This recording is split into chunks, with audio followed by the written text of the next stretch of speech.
Engineer DP Yadav Amit परिवार YouTube channel में आप सभी का हार्दिक मंगलमय स्वागत करते हैं।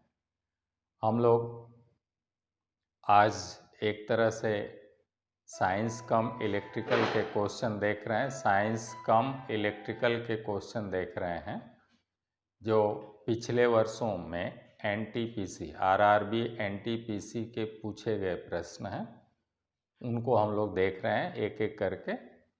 तो ये पिछले वर्षों में आपके आरआरबी एनटीपीसी में यानी एएसएम में, सुपरवाइज़र में, टीसी में, टीटी में, इन सब में पूछा गया है। टीए टीए यानी ट्रैफिक अप्रेंटिस, सीए यानी कॉमर्शियल अप्रेंटिस। तो इन सब में ये प्रश्न पूछे गए हैं आपके सामने जो लिखे हुए हैं, और वनडे एग्ज़ाम में बहुत इजी प्रश्न आते हैं, तो आप लोगों को घबराने की ज़रूरत नहीं है। तो आइए देखते हैं पूर्व में पूछे गए एनटीपीसी के क्वेश्चन, एक एक करके हम लोग देखते हैं। पहला क्वेश्चन हम लोगों का है, आप देख रहे हैं एक छोटा सा परिपथ बना है, ए और बी दिया हुआ है, सिरे हैं। R/4 और R/4 के दो प्रतिरोध जुड़े हुए हैं, तो कह रहा है ए बी के बीच प्रतिरोध बताइए। ए बी के बीच, इस ए और ये हो गया सिरा बी के बीच कुल कितना प्रतिरोध है, ये पूछ रहा है ये क्वेश्चन।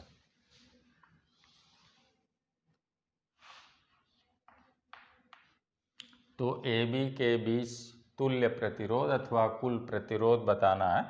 तो क्वेश्चन नंबर 1 हम लोग देखते हैं। पहला क्वेश्चन आप खुद देख रहे हैं कि ये किस क्रम में जुड़ा हुआ है, तो ये श्रेणी क्रम में जुड़ा हुआ है बेटा। आपको केवल भुलवाने के लिए चित्र ऐसे बना हुआ है, जब आप ए से सप्लाई देंगे मान लीजिए, तो वो सप्लाई ऐसे, धारा ऐसे होते हुए वहीं धारा इस रास्ते से बहेगी। तो हम लोगों को मालूम है कि जब धारा एक ही बहती है तो उसे श्रेणी क्रम कहते हैं, और जब धारा का विभाजन होता है तो उसे समांतर क्रम कहते हैं। तो यहाँ पर धारा का विभाजन नहीं हो रहा है। देखिए, जो धारा इस प्रतिरोध से होकर आगे बढ़ेगी वही धारा इधर से होकर जाएगी। अतः यह दोनों प्रतिरोध श्रेणी क्रम में, चाहे इस प्रतिरोध को आप यहाँ जोड़िए, चाहे इस लाइन में जोड़ दीजिए, और चाहे इसी को आगे बढ़ाकर यहाँ पर जोड़ लीजिए, ऐसे भी आप जोड़ सकते थे। मैं एक बात बता रहा हूँ कि आप यहाँ पर भी ऐसे ऐसे करके और ऐसे जोड़ लीजिए, और इस लाइन को ऐसे कर दीजिए। देखिए श्रेणी क्रम बन गया। क्लियर हो गया। तो ये दोनों R/4 और ये भी R/4 के प्रतिरोध किस क्रम में लगे हैं? श्रेणी क्रम में लगे हैं। बस यहाँ न जोड़कर उसको यहाँ पर दिखा रहा है। क्लियर हो गया आपका कॉन्सेप्ट। तो यहाँ पर दिखा रहा है ऐसे ऐसे। तो किस क्रम में हो गया? ये श्रेणी क्रम में हो गया। तो ए बी के बीच तुल्य प्रतिरोध श्रेणी क्रम में, श्रेणी क्रम क्लियर हुआ। और श्रेणी क्रम में R बराबर होता है R1 plus R2 plus R3 plus dot dot dot ऐसे होता है। तो बराबर हो गया R/4, R1 का मान R/4 है और प्लस इसका भी मान R/4 है। तो R/4 ऐसे लिख लें, ऐसे लिख लें। अब देखें, इसे अगर मान लीजिए R' मान लें, R' मान लें, तो इतना हो गया। अब दोनों के हर बराबर है, इसलिए ऊपर हो जाएगा 2R, R और R मिलकर 2R/4, 2 से काट देंगे, बराबर हो जाएगा R/2 ओम। तो ये आंसर आ गया। आंसर आ गया। कुल प्रतिरोध हो जाएगा, परिपथ या ए बी के बीच कुल प्रतिरोध हो जाएगा, ए बी के बीच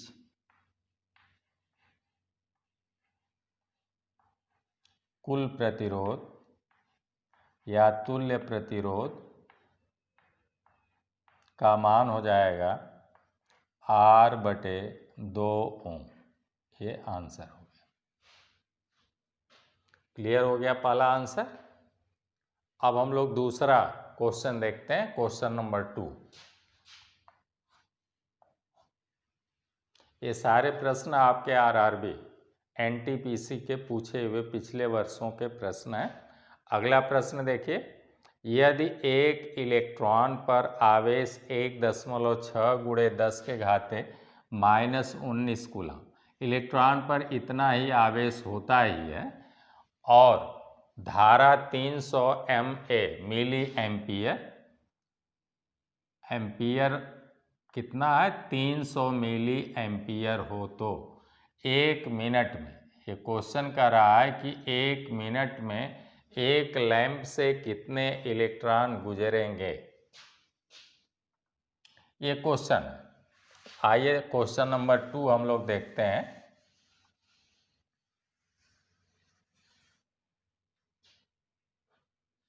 क्वेश्चन नंबर 2, हम लोग जानते हैं कि 1 एम्पियर बराबर होता है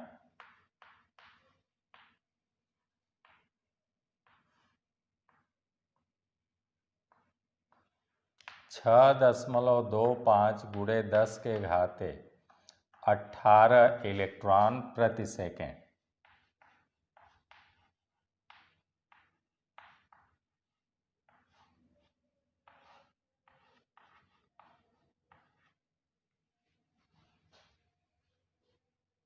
यानी बेटा आप ये कहेंगे कि यदि किसी परिपथ में 1 सेकेंड में 6.25 × 10 के घाते 18 इलेक्ट्रॉन गुजर जाएं या प्रवाहित हो जाएं तो धारा का मान 1 एम्पियर होगा। क्लियर हो गया? कितने इलेक्ट्रॉन गुजर जाएं? 6.25 × 10 के घाते 18 इलेक्ट्रॉन यदि गुजर जाएं तो धारा का मान 1 एम्पियर हो जाता है। तो ऐसे ही 300 मिली एम्पियर, तो 300 मिली एम्पियर को अगर हम लोग एम्पियर बनाएंगे तो 300 मिली एम्पियर बराबर हो जाएगा 300 × 10 के घाते -3, ये हो जाएगा एम्पियर। ये हो गया एम्पियर, या बराबर लिख लेंगे 300/1000, ऐसे भी लिख सकते हैं एम्पियर।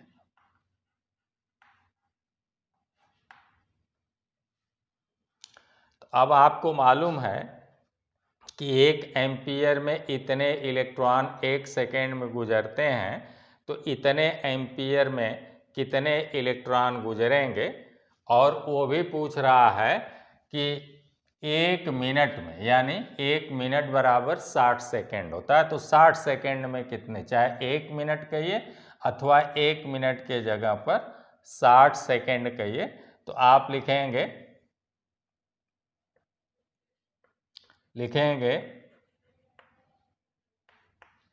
इलेक्ट्रॉन गुजरेंगे 300 MA में, तो 300 मिली एम्पियर बराबर हो गया 300/1000, ऐसे लिख देते हैं 300/1000। कहाँ से आया? ये 10 के घाते -3 को नीचे ले आएंगे तो 10 के घाते +3 हो जाएगा। 10 के घाते +3 का मतलब 1000, यानी 1 के आगे 3 जीरो ऐसे लगा दें।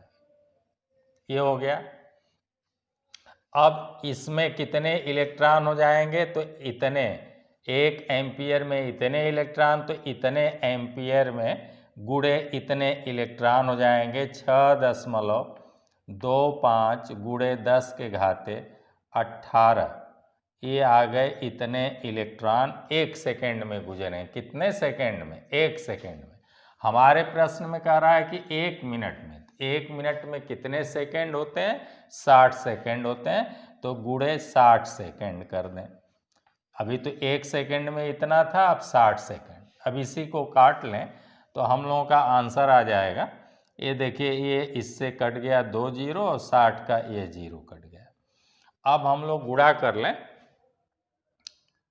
तो हो जाएगा ऐसे 6 से गुणा कर लें यहाँ और 3 का इधर 18 हो जाएगा और 18 का 6.25 में गुणा कर लें तो ये हमारा आ जाएगा, इलेक्ट्रॉनों की संख्या आ जाएगी 1.125 गुणे 10 के घाते 20 इलेक्ट्रॉन। ये आपका आंसर आ गया, ये हो गया आंसर। क्लियर हो गया। पहले हम लोग 300 मिली एम्पियर को एम्पियर में बदलेंगे बेटा, तो चाहे लिखें 300 गुणे 10 के घाते -3 एम्पियर अथवा 300 के बटे 1000 एम्पियर।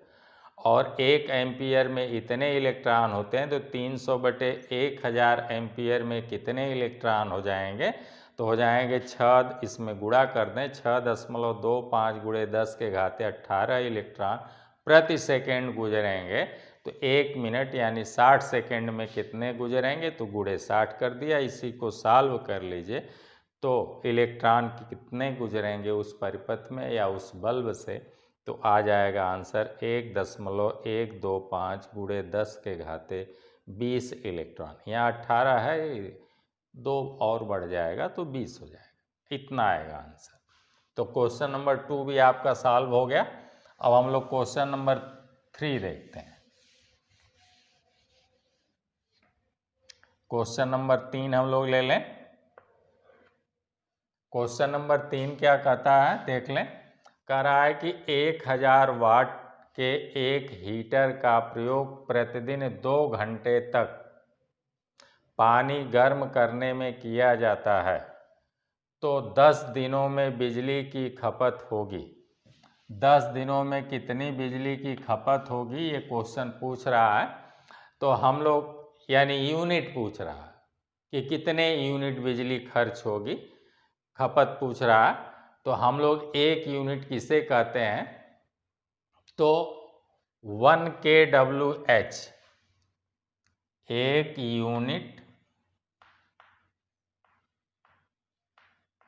एक यूनिट बराबर होता है 1 kWh यानी किलोवाट घंटा। देख लीजिए 1 किलोवाट घंटा बराबर 3.6 गुणे 10 के घाते 6 जूल होता है। याद कर लीजिए, किलोवाट घंटा को ही एक यूनिट कहते हैं। तो चाहे 1 किलोवाट घंटा kWh को कहेंगे किलोवाट घंटा। बहुत इम्पोर्टेंट है, बहुत बार ये क्वेश्चन पूछता है, रिपीटेड क्वेश्चन है। 1 किलोवाट घंटा में कितने यूनिट होते हैं, तो 3.6 गुणे 10 के घाते 6 जूल। यानी यूनिट या किलोवाट घंटा किसका मात्रक है, तो आप कहेंगे ये ऊर्जा का मात्रक है, वैद्युत ऊर्जा का मात्रक है, वैद्युत ऊर्जा का मात्रक है। ये किसका मात्रक है, किलोवाट घंटा। किलोवाट घंटा किसका मात्रक है, वैद्युत ऊर्जा का मात्रक है। देखिए ना आ गया, 1 किलोवाट घंटा को ही एक यूनिट कहते हैं और इतना बराबर होता है 3.6 गुणे 10 के घाते 6 जूल। जूल किसका मात्रक है, ऊर्जा का। तो इस तरह से वैद्युत ऊर्जा का मात्रक जो है वो किलोवाट घंटा है और 1 किलोवाट घंटा को ही एक यूनिट कहते हैं अथवा एक यूनिट में इतना जूल जो है वैद्युत ऊर्जा होती है। तो अब प्रश्न कह रहा है कि देखिए ना, कह रहा 1 किलोवाट घंटा। इसका मतलब अब समझ जाए बेटा कि 1 किलोवाट का हीटर 1 घंटा तक जले। 1 किलोवाट, ये देख लीजिए, इसका मतलब हुआ 1 किलो वाट का हीटर 1 आवर, ये आवर है, आवर का मतलब 1 घंटा जले, तब उसे 1 यूनिट कहेंगे। 1 यूनिट का मतलब ये हुआ। और 1 किलो वाट में कितना होता है? 1000 वाट होता है। तो ऐसे भी आप कह सकते हैं, या 1000 वाट का हीटर 1 घंटा जले, तब भी उसे 1 यूनिट कहेंगे। अब समझ में आ गई बात? चाहे आप 1 किलो वाट का हीटर या 1 किलो वाट को कहेंगे 1000 वाट का हीटर 1 घंटा यदि जलेगा तो हमारी बिजली 1 यूनिट खर्च होगी, अथवा 3.6 गुणे 10 के घाते 6 जूल खर्च हो जाएगी। तो अब आपके प्रश्न में ऑलरेडी कह रहा है 1000 वाट का एक हीटर का प्रयोग प्रतिदिन 2 घंटे किया जाता है। तो अब प्रतिदिन 2 घंटे करेंगे तो 2 यूनिट हो गया। 1000 वाट का हीटर 1 घंटा जलेगा तो 1 यूनिट, और 1000 वाट का हीटर, यदि 1000 वाट का हीटर 2 घंटा जलेगा, 2 घंटा जले तो क्या हो जाएगी? तब ये 2 यूनिट हो जाएगी। 3 घंटा जलेगा तो 3 यूनिट हो जाएगी, 4 घंटा जलेगा तो 4 यूनिट हो जाएगी। तो ये 2 यूनिट हो गई 1 दिन में। तो 10 दिन में कितनी हो जाएगी? तो ये तो 1 दिन की बात हो गई। 1 दिन में आपकी 2 यूनिट आ रही है, तो 10 दिन में आ जाएगी। 10 दिन बराबर हो जाएगा 10 दूना 20 यूनिट।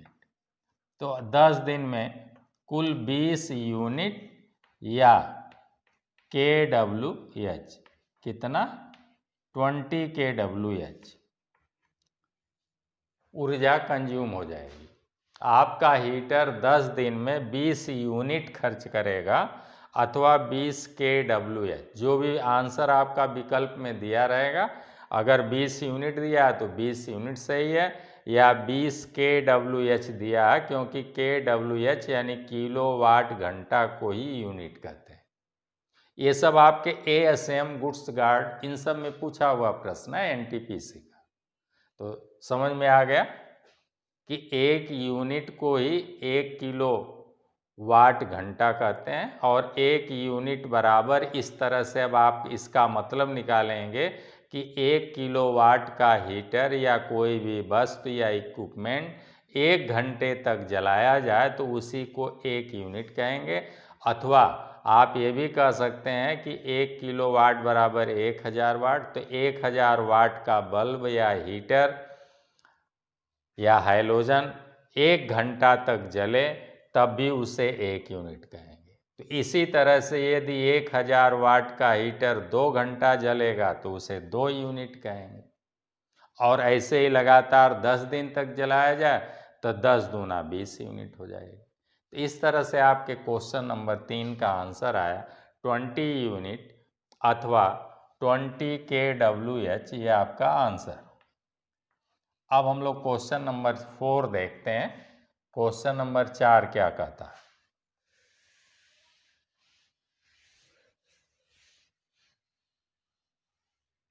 क्वेश्चन नंबर 4 कह रहा है 10 एम्पियर फ्यूज के साथ 220 वोल्ट प्रदाय पर, यानी सप्लाई पर, प्रदाय का मतलब सप्लाई, कै वोल्ट की दी जा रही है?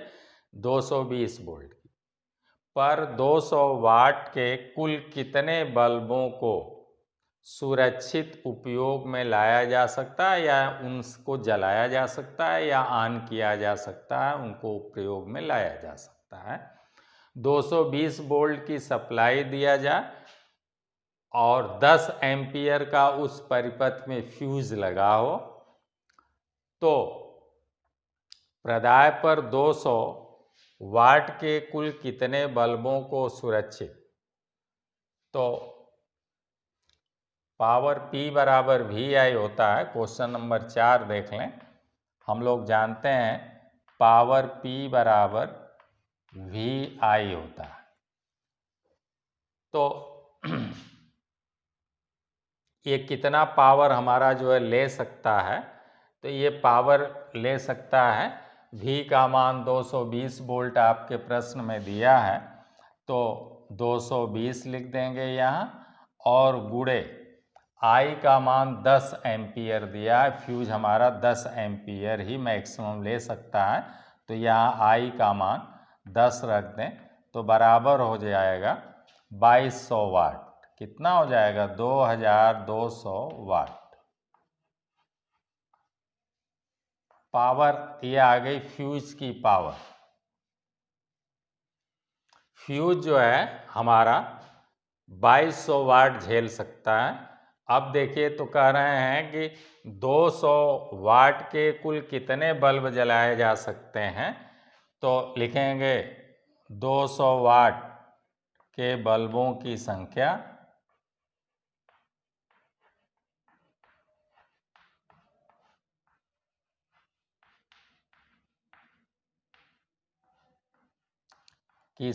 बराबर कुल पावर 2200 वाट है, तो वो 2200 ही जला पाएगा, तो 2200 वाट बटे 200, तो ये देखिए बराबर आ गया 11। तो 11 बल्ब हम लोग जला सकते हैं, 11 बल्ब, ये आंसर आ गया।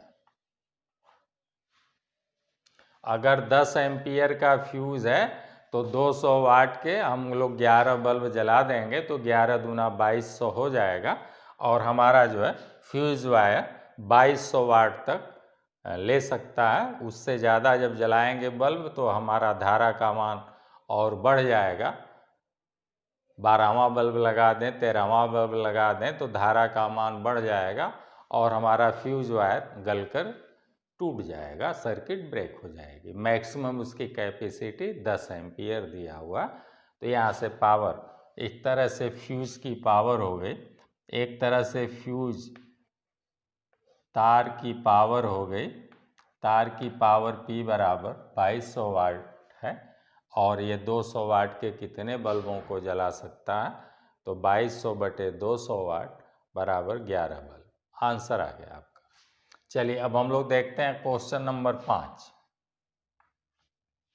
क्वेश्चन नंबर 5 हम लोगों का क्या कहता है, क्वेश्चन पहले देख लीजिए, पढ़ लीजिए। क्वेश्चन नंबर 5 हमारा कहता है कि एक तापक कुंडली पर 100 वाट और 200 वोल्ट अंकित है। तापक कुंडली है, तापक का मतलब हीटर या हीटिंग एलिमेंट है, और उस हीटिंग कुंडली पर 100 वाट लिखा है और 200 वोल्ट अंकित है। कह रहे हैं कुंडली को 2 समान भागों में काट दिया जाए, तो 2 समान भागों में काट देंगे। 100 वाट का मान लीजिए यह है, इसको 2 बराबर भागों में काट देंगे, तो इसका क्या हो जाएगा, प्रतिरोध आधा हो जाएगा।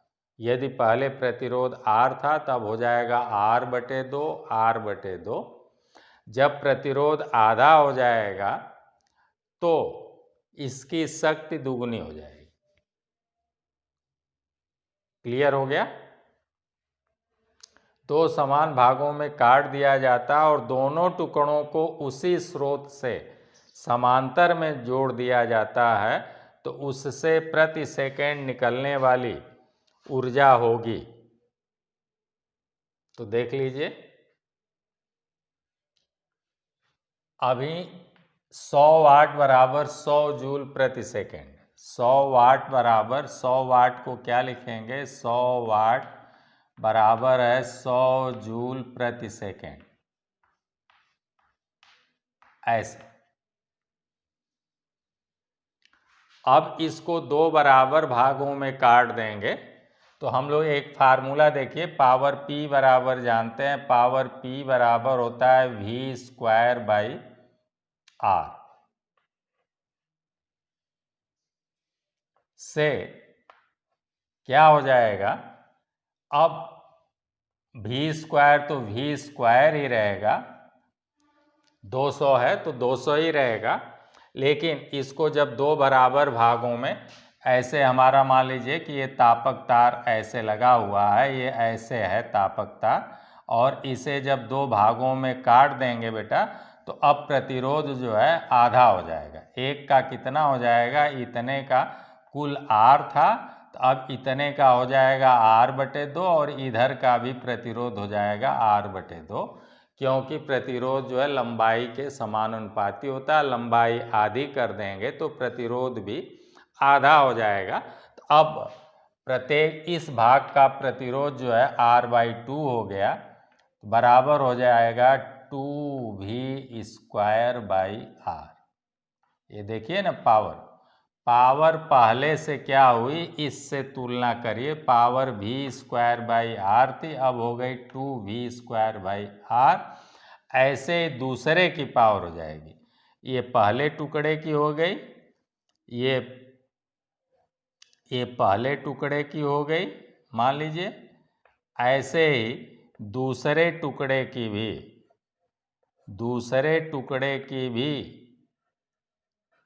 की भी पावर बराबर हो जाएगा 2V²/R।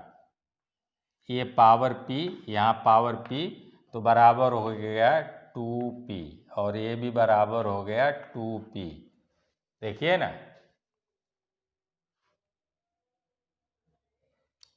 पावर P बराबर V²/R है, यानी V²/R के जगह पर P हम लिख सकते हैं। तो V²/R के जगह पर P रख दिया तो हो गया 2P और 2P।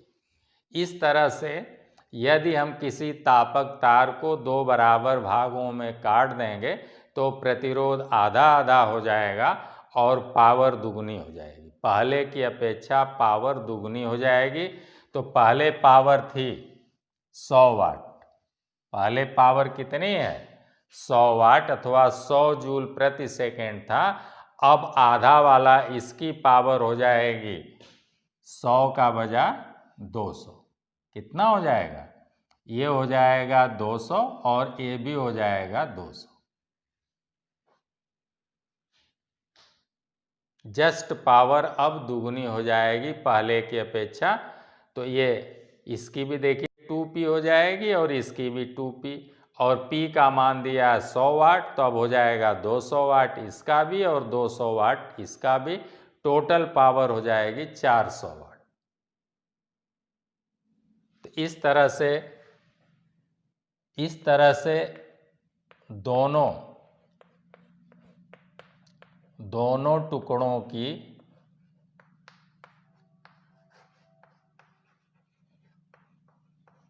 कुल पावर बराबर 400 वाट, यानी 200 वाट प्लस 200 वाट बराबर 400 वाट। ये आपका आंसर हो गया।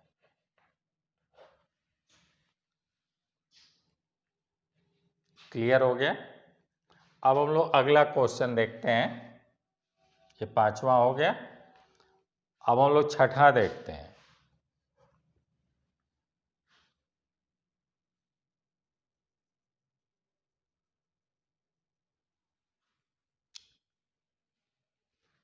चार 400 वाट को ही 400 जूल प्रति वाट बराबर जूल प्रति सेकेंड होता है। लिखा है 100 वाट कहिए चाहे 100 जूल प्रति सेकेंड कहिए। तो यही कह रहा है प्रति सेकेंड निकलने वाली ऊर्जा होगी। तो प्रति सेकेंड निकलने वाली ऊर्जा होगी 400 वाट अथवा 400 जूल प्रति सेकेंड। कितनी होगी, 400 जूल प्रति सेकेंड।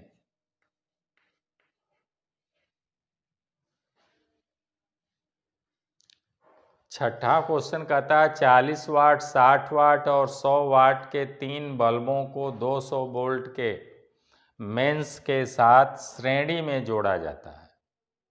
तो सबसे अधिक ऊर्जा का खपत कौन करेगा।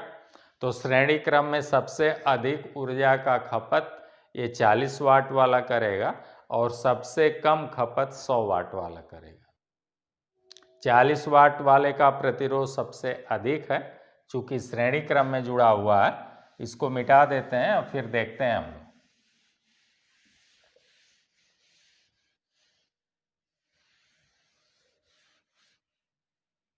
क्वेश्चन नंबर हम लोगों का 6 चल रहा है। क्वेश्चन नंबर 6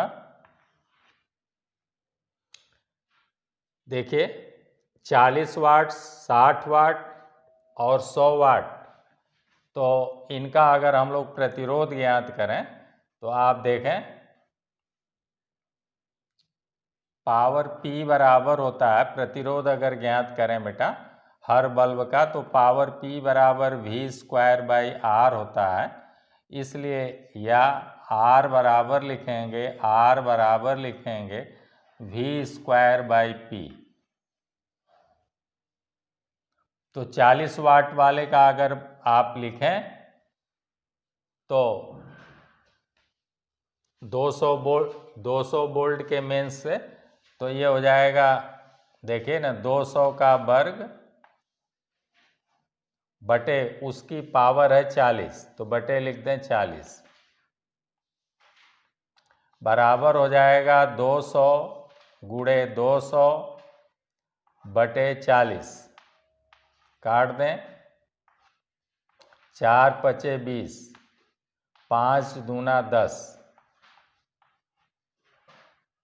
तो 1000 ओम आ गया। देखिए ना 40 वाट का 4 पचे 20, 5 दूना 10, तो 1000 ओम आ गया। ऐसे ही ये 40 वाट का, अब पावर का मान ऐसे ही पावर दूसरे का 60 का देखें, ये तो 40 वाट वाले का आ गया,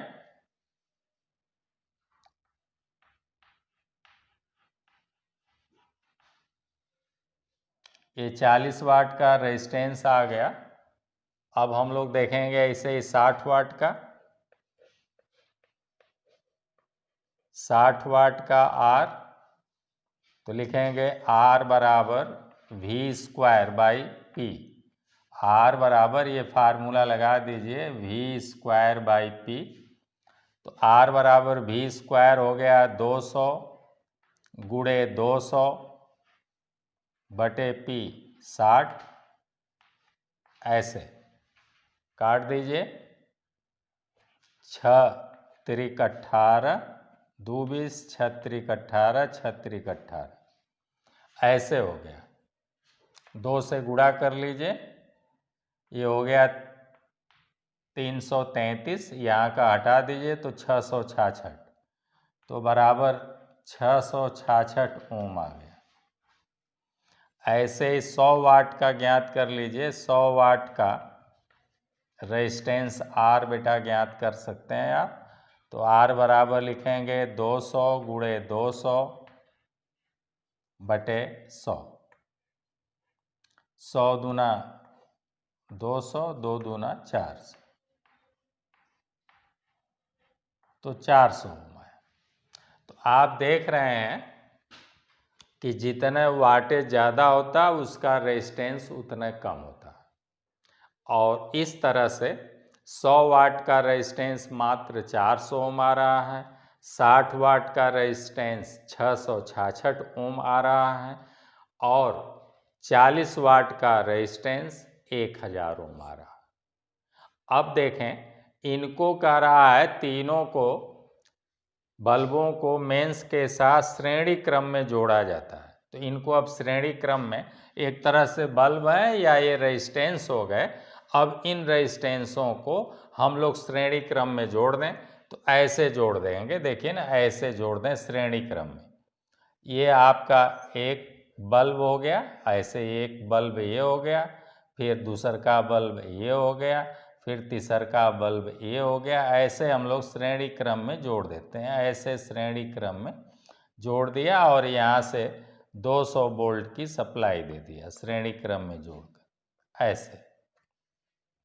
तो श्रेणी में धारा सब में एक ही बहती है, तो सब में धारा I एक ही बहेगी, सबकी धारा I एक ही होगी, और पावर P बराबर होता है I²R। ये वाला फार्मूला अगर आप लगा दें तो अब देखें किसका पावर अधिक होगी, तो पावर P बराबर VI भी है, बराबर वी स्क्वायर बाई आर भी है और आई स्क्वायर आर भी है।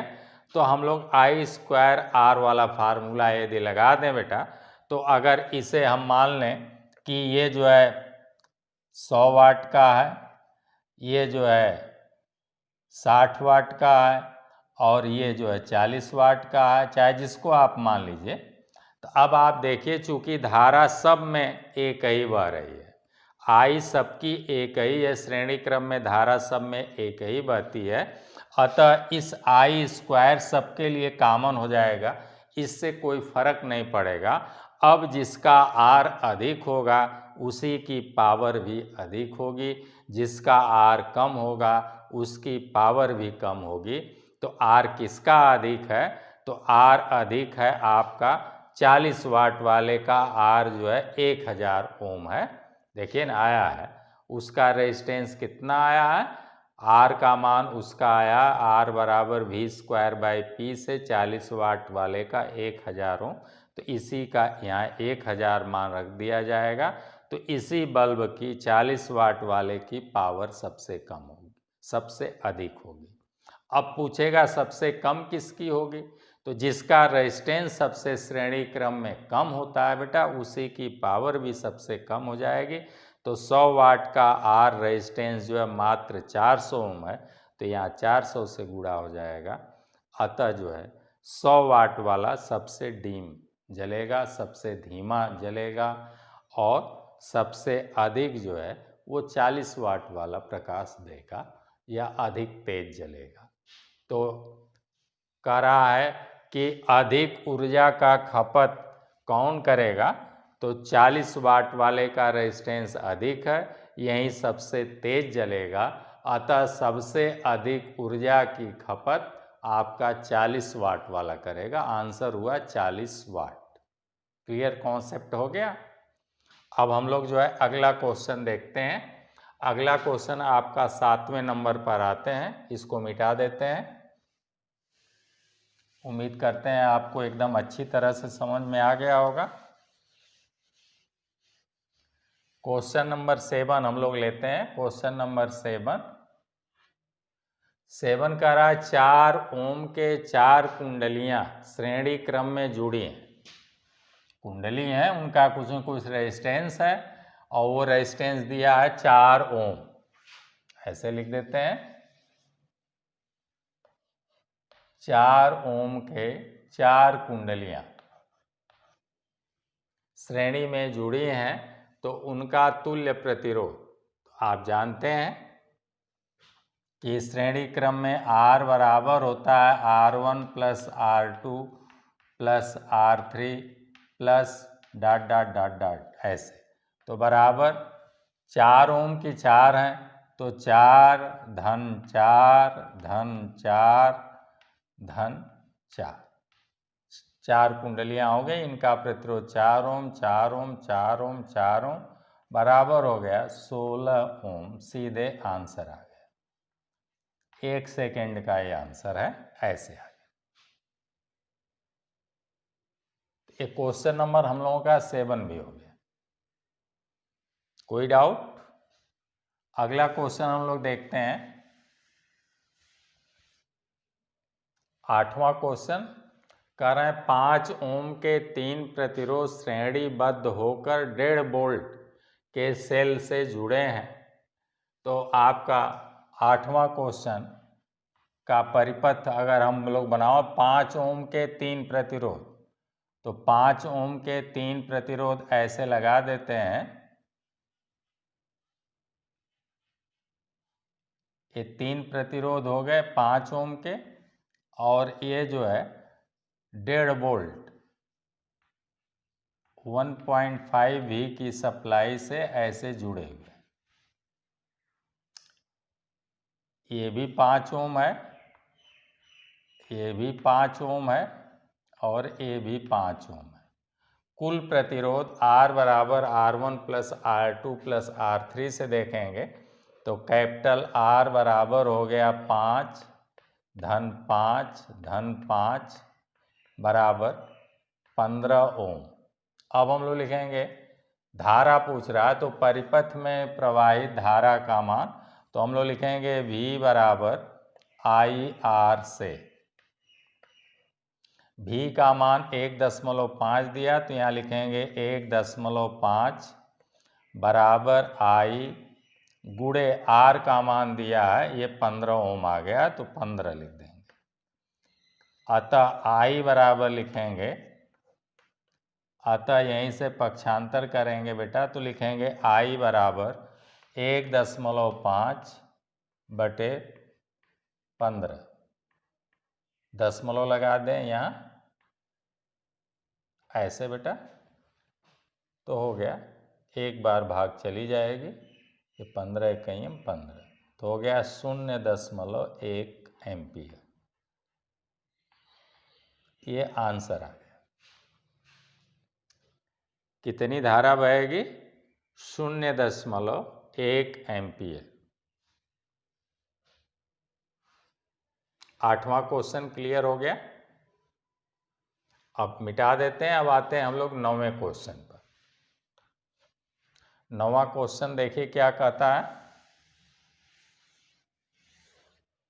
9वां क्वेश्चन एक परिपथ दिया हुआ है और कह रहा है पी क्यू के बीच, ये आपका सिरा P है और ये सिरा Q है, कह रहा है इनके बीच विभवांतर बताइए, जबकि इसमें 5 एम्पियर की, देखिए परिपथ में 5 एम्पियर की धारा जा रही है, 5 ओम, 10 ओम और 15 ओम के प्रतिरोध ऐसे लगे हुए हैं।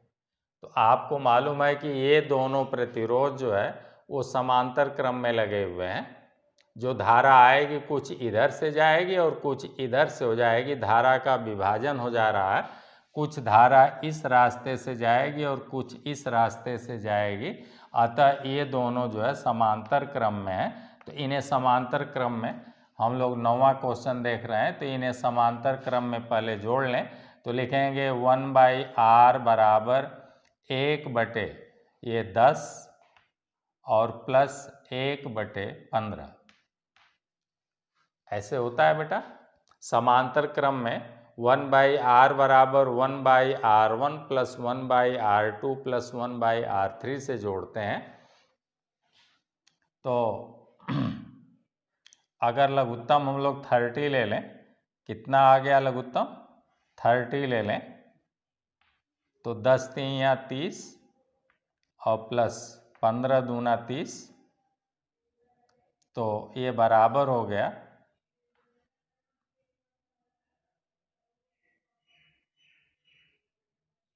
5/30। 1/r बराबर आ गया, ये 1/r बराबर 5/30, इसलिए r बराबर पलट देंगे तो हो जाएगा 30/5 बराबर हो जाएगा 6 ओम। 6 ओम का ये इतना दोनों ये मिलकर हो गए 6 ओम, और 6 ओम और 5 ओम, तो अब ये श्रेणी क्रम में जुड़ा है, तो कुल प्रतिरोध हो गया